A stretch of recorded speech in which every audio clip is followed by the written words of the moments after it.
Thanks for talking to us. This will be like 3 or 4 questions, then we'll get out of here. Number one, what is your vision for the Energy and Environment Cabinet? Well, I believe that what we will do with the cabinet is try to strike a balance. You know, we're charged with being an environmental regulator, so one of our duties is to enforce the law.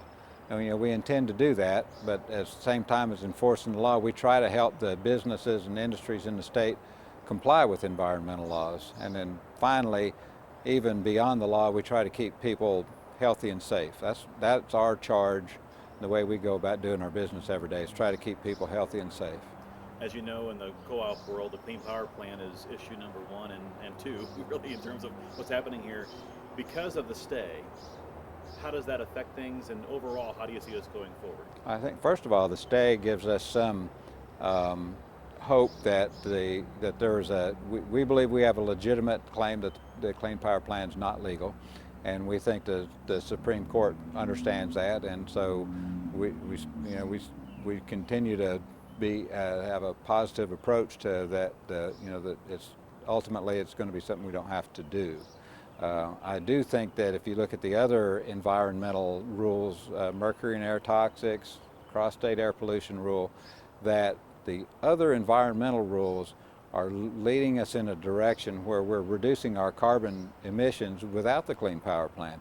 I think to a large extent we're going to be able to meet carbon reduction without doing anything drastic. So, I take a free markets approach to it. I think we should do what's in the best interests of our businesses and industries and citizens of the state.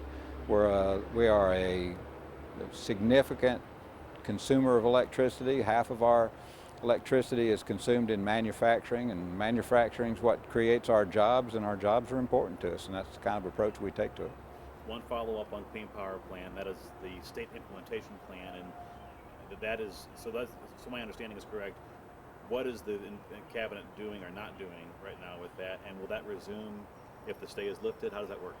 Well, if the stay is lifted, we're under an obligation to have a state implementation plan. Our choices are in that regard to either have a state plan or let the federal government have a plan, and we're not going to do that. We'll have our own plan. If the stay is not lifted, we're not doing anything right now. We're business as usual, but we're not going ahead and trying to implement the Clean Power Plan as long as it's not required. Last thing for you, Secretary, and I heard you speak inside to our board members. So often we get into some of this legal stuff and we forget some of just the mission of what we do and what you do. Energy efficiency seems to be a passion of yours. Well, I've looked at all the different options that if you look at the ways that we can reduce carbon dioxide emissions, we can implement renewable energy. It costs more than the energy we currently produce.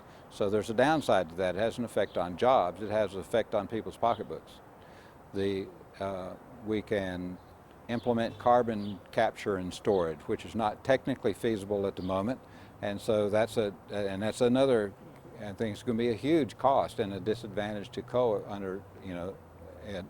as an option for reducing CO2.